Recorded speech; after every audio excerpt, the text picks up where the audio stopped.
We have a new turn. Full of twists and turns in the Diplo landscape.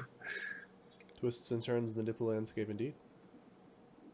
Okay, so there has been a dramatic Diplo shift, and Airyu has gone from a doomed 1v2 to a somewhat minorly less doomed 1v2. So remember from before, Ind and Airyu were fighting here, and because Airyu had sort of declared war on Calum and was trying to push there. So what happened was, after a lot of Discord messages, Calum proposed that why not have Ind and Airyu peace? They can go their separate ways, and as he would be willing to peace Airyu as long as Airyu dropped their NAP with Arco to the north. So Airyu went ahead and did that. Arco is not fighting anyone, so that's a fresh opponent with a lot of research and a few surviving elephants. Because Arco, and as part of that deal, I think Pythium and Ind left like the Ulm Man Arco defensive pact, the Chonk Entente as they call it. So we are left with, Airyu potentially setting up for a war with Arco by counting down the NAP, and Ulm has some obligation to fight Airyu to sort of come to Arco's defense. It's unclear whether Ulm will actually be able to do anything, though, because Tartary is pushing into it right now. We will see. I just wanted to mention that this is how you kill barbarians. You use Romans. Slow, but They're really great. Gotta admire the lack of losses. Yeah. Yeah, so Ind jumped into this war to defend Calum, but who let's be honest, didn't really need defending. But they just ran their faces directly into a bunch of spears. If Calum was being a bit more Machiavellian here, he would have just pieced him out, and then Airyu could be free to just eat the rest of Ind slowly. But that deal requires Airyu to go up against this sort of fresh and very powerful Archocephali. I know we've been discussing which nations have the tools to deal with the big bad Colossus. I would say Airyu has none of the tools required. I mean, I suppose it has thugs it could use. It could build smashers as much as anyone else and teleport them onto the thing. But in combat, they don't have high strength. They don't have magic that's going to do anything. So maybe let's hope they can get some nice. Maybe wait a minute. You know what they have? What? They've got their hero. They do have that. That is a heck of a hero. He has a hero's blade, and you know what that means? What? His sword does 3 times damage against anything larger than him. Oh, that could be interesting. Which means, assuming his sword does 20 damage, and then it would do 60 damage against. And he berserks, doesn't he? For like a 7 or something. He does. Absurd. He berserks. He has a lot of defense. I think that god just built a 1v1. Good god, actually, assuming he puts with minimal gear. Assuming he puts some shock resistance on it, which is a if he gets some const 0 he easy. just built a 1v1. That's actually hilarious. No, I think it could. Yeah. If you put a shock resist thing on that, I think it would 1v1 the god. Mm-hmm. So maybe this hero will make a name for himself. Yeah. That would be pretty incredible. But this is now the war front, because nobody likes committing to wars in this game, apparently. Yeah, so it's interesting because I think it would make a lot of sense for Ind and Pythium to join Airyu and all jump on Arco together. But for whatever reason, that didn't happen. I mean, maybe they are waiting for Arco and Airyu to soften each other up, and then they're planning on coming in. But we will see. Yeah. I think as Airyu, you have to be thinking, what can I do to try to convince Ind or Pythium to go in, or what can I do to try to break up the remaining Chonk and Taunt, and maybe get Man to flip on Ulm or something, if that's even possible. Yeah, they tried that. It almost worked once. It was pretty close to working. I don't think the Chonk Entente is going anywhere at the moment. Probably not. But Calum and Uruk here, in their great long war, just kind of trading raiders at the moment. What is that? Is that Ice Darts? Wow, that's pretty good. One of the mages bit it immediately, but Oh damn. Looked good doing it. I mean, there's a lot of PD there. Yeah. I But think yeah, just a lot of nice provinces last here. mentioned that there was an issue with a move order, and there should have been more troops with those mages. Oh, okay, that makes sense. Well, they got But it they got anyway. it anyway. Yeah. Okay. Looks like we're gonna get a counter a uh, a counter storm here, which is kind of what we expected. Yeah, and Um, it looks like Kalem vacated the fort, so Urk can just storm it with like 10 dudes and probably be fine. And then, yeah. I mean, if again, if Uruk plays conservatively here, they can actually hold their forts just because of how high quality their troops are. mhm. And like how their bless is pretty good against what Kalem has, and if they thug their god correctly, it can actually be very very helpful. But yeah, the Aryu's not. Sorry, Uruk certainly isn't going anywhere. But the question is, how long can they tie up Kalem? Right. Now that Kalem is a 1v1, probably not that long. They could definitely just make a blunder and lose, but no, who I knows? think if Kalem plays conservatively and waits, it can't be more than a couple turns left on the full size air elementals from Conch 5, Yeah, then or water elementals would do it. both, yeah. You know, Yeah, I can't imagine Urk surviving up, 20 mages putting up full size elementals. yep, yep. Yeah. Anyway, so we got let's see, what's Pythium doing? Just kind of moving their gladiators around. Still no word on exactly what Pythium is doing, but I think this looks like the biggest army mobilization we've seen here. Maybe taking that throne. I mean, somebody needs Yeah, to maybe start going for taking that these throne. thrones. There are like 7 indie There's also this thrones. army for man here, which seems kind of. I guess maybe it looks like this army might be going for the flank, trying to sweep up these provinces over here. Um, we've thought about, hey, is Pythium gonna like come into this man war one way or another? Like Pythium could definitely do a lot of damage, take a lot of really nice land here.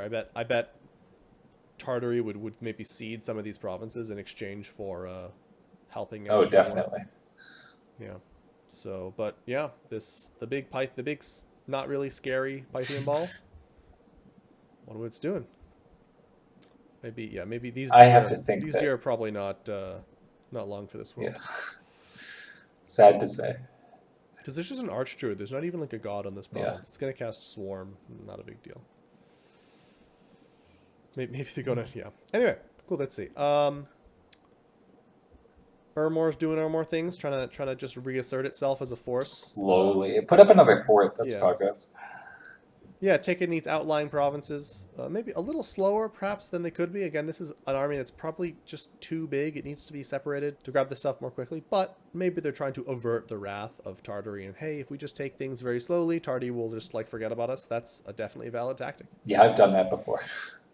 Yeah, yeah, So on the Ulm front, it looks like Tartary has, continued the pivot away from man and it's now reconnected a big stack right next to Ulm's cap. yeah. Man Stack does not appear to be showing the signs of showing any signs of like wanting to retreat. But let's take a look at what is this stack consistent of. Okay, we've got Thistle Spears, very powerful. That's a Conjuration 4 summon, so you have to imagine that man is probably pretty close to Conjuration 5. These are very strong units. I don't think we need to talk about these, but just look at this stat line, just very, very good. They have growth power and everyone takes growth 3, so it works out Yeah, well. yeah, and one thing is these guys are good because they're ethereal and they have great stats. They will die to shock ghosts, or thunder arrows, but they're actually super elite troops normally, but against Tartary specifically, they're not going to do super well just because lightning arrows and lightning ghosts are not not their best friends. Got a nice pile of Avalons. We've got we've got a nice pile of Knights of Avalon here. We've got a couple of mages here.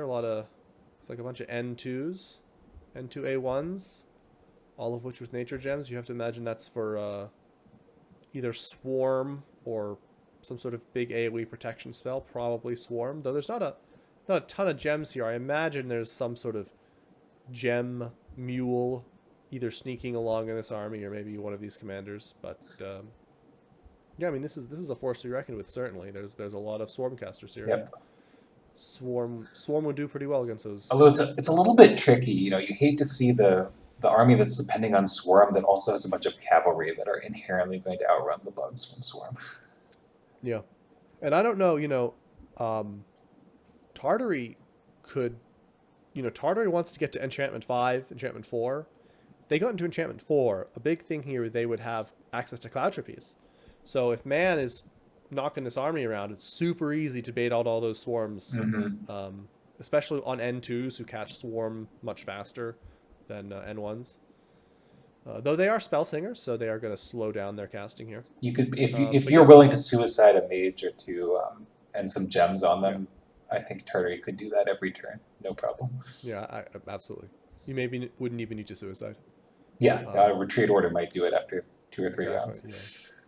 Yeah. We've got some, the forces of Ulm have finally consolidated. Uh, we'll have to see if they try to pincer movement in this army here. Which would be very risky because if Tartary does step onto either of them, he'll probably outrun them and fight half of Ulm's army.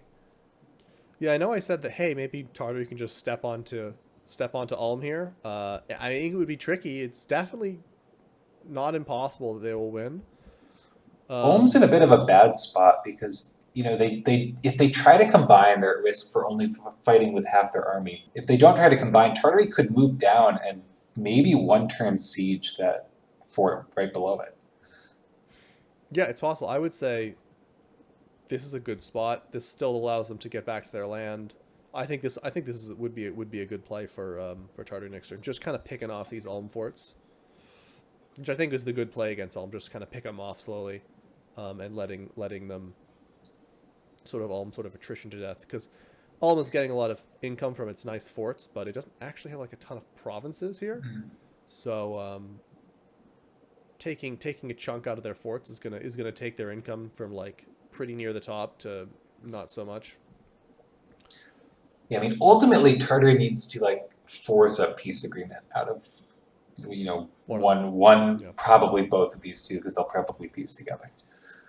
You don't think that Tartary can defeat them if Uh, maybe Ermor agrees to some deal I think or something I don't happens to think him? Ermor has been playing like it's AI all game. I see. I think it's just like zero Diplo. So I think that seems unlikely. Um, I think Man or Ulm would have to make a pretty big blunder and sort of lose an army with very few casualties for Tartary to actually be able to beat them. I think it's a grind fest that eventually the Tartary sort of gets the worst end of over the next 2 years before actually maybe going down. I think Yeah, it's fair. ultimately it's going to be decided by the sort of all three of them beating their heads against each other until sort of a third party is on track to win the game. Yeah, this is a silly war, all around.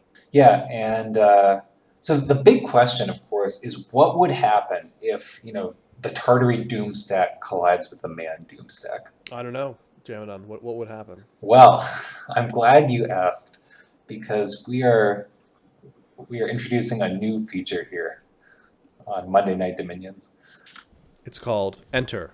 The Blunderdome. Take us Right, to the Blunderdome, Jamanon. let's see. All right, so we've set up a little clash between We've been Man. transported to an alternate universe in which Man and Tartary actually fight their army together. Right, and we're all thinking, what would happen if these two Doom stacks collide? So we've gone ahead and touched up the scripting a little bit. I've played around and tried to come up with roughly optimal scripts for both sides, and here we are. All right. So, on the Man side, you've got the infantry in front, archers in the middle, mages in the middle, thistle spirits in the back. We've got knights of Avalon behind the things. On the Tartary side, we've got two stacks of archer dudes, sacreds all along the back. Again, mages in the middle, sort of, so they can cast their spells without getting mage blocked. You have anything else to add about this battle before we get started? Yeah, I mean, keep in mind it's just sort of a rough approximation of how things would go. I've simulated it a bunch of times with various minor changes to the script. Sometimes knights get on the Tartary mages and blow up a couple of them. Sometimes none of them do. These cons probably shouldn't be running forward, but there we are. You'll Okay, note let's that see in the this flow. script I have sort of the Man infantry on attack to sort of pull some arrows and hopefully get out there and collide at a similar time as the cavalry, if not quite at the same time. That is a lot of bugs. It's a lot of bugs with 12 N2s casting Swarm twice. It's possible these archers should be slightly farther forward. They were never really in danger of doing much, but okay, let's see. So I see you have all the guys on attack. I know you talked about them to be on fire before. I've been playing around. It doesn't seem to make a difference, surprisingly, which one you do. I've tried, hold and fire, hold and attack. On fire, the knights just get in their faces, which is bad. On attack, and if they're on fire, sort of the ancestor spirits will get run over in front. And it doesn't seem to matter what I do. Like the light cav just get annihilated every battle. Yeah. And the only question becomes, do the sacreds take losses or not? Yeah, and I think what we're seeing here is another major factor is these mages do not like casting summon ancestor spirit off script. So instead, they are summoning single soulless, which is what tech we've seen on Tartary so far. Right, which is absolute garbage. And if I remember correctly, in this simulation, if you assume that Tartary has enchantment 3, this battle actually goes a lot better for them. Yes. Yeah, sort of the struggle with Tartary is surviving the wall of incoming cav long enough for the shock arrows to start whittling down the enemy cav. And I also see that these elites are really staying back and shooting rather than getting into combat. Yeah, I mean, it doesn't seem to matter. Like, I've tried all the horses charging. I've tried, some of the horses on fire, some of the horses charging. This was one of the better results. But the numbers are just not going to be that different no matter what you do with the scripting, I think. Yeah. Except for, what? You said the major factor is what magic Tartary has access to? Yeah. Certainly Tartary with enchantment 3 or 5 has a much better run of it. So you'll see like have an HP routed. Yeah, so what seems to happen every battle consistently is that there they go. The light horses of Tartary get annihilated and the stragglers run. But sort of the area units can't push through the Tartary sacreds because those multi-attack with thunder weapons are just too effective. And sometimes the sacreds take a lot of losses. I think in this battle they do not take many. This was sort of they look like they all survived. This was one of the better battles for Tartary. Though I think you'll see a couple mages blew up in the heat of that. Did you see? Oh God! Look at these awful singles. Yeah. Did you say you saw any battles where man won? No, man pretty consistently sort of couldn't get through the enemy sacreds. I mean, maybe if Tartary sort of scripts half the horse warriors to run in and die, then the second half to run in to die, like sort of we saw, we could see something like that. But hopefully we get this battle posted before this battle actually occurs, so maybe the players can both learn something about their scripting. Yeah, and I mean, we can keep playing around with this a little bit. I think the ultimate message here is that this is really bad for both sides. Tartary walks away from this bloodbath. Even in sort of the best case scenario where I've run through 10 different battles trying to find a good script for Tartary, this is not a great result. Like, you're losing stray mages, you're losing sacreds, etc. I'm trying to think, like, the only thing I can think is maybe if the longbowmen are in a really good position, they can DPS, because that's the thing with these guys. They have pretty good protection. The longbowmen do okay damage, right? They have a lot of ammo. The longbows, I've had a couple matches where they fired on the enemy mages, and they actually chewed up the Tartary mages pretty badly when that happened. Yeah, I do think that maybe we could. The only thing I would comment about the script is that the longbow should be considerably further forward, considering that. Well, yeah, even with because they're so well protected by the bugs. Well, I think the issue I ran into was that if you put the longbows forward, it could be pretty bad if the enemy horses are firing at the longbows. Well, that was the Blunderdome. We will. I'm looking forward to seeing how much that matches up. If either of these parties have a significantly worse time than we predicted, and it's because their scripting was worse than Jamadon's, we will give you shit for that. You can count on that. I mean, honestly, I don't think I scripted this perfectly. I think there's room for both sides to one, do a better job, two, sort of better predict what the enemy was doing than I did. So I don't, Yeah, absolutely. but I just think, no matter what happens, it's a big loss to both sides. And I think, Man and Tartary should be looking at diplomatic options to not have to bang their doom stacks together. We will see. If this was up to Jamadan, we would just have Survivor, where one tiny nation gets eaten and then the next tiny nation gets eaten. Nobody loses any armies. I really hate fair wars. Yep. Well, sometimes you gotta fight them. Yeah. The Mother Oak. That's a nice site. I'd take that. Yeah. Well, I guess man doesn't really need it.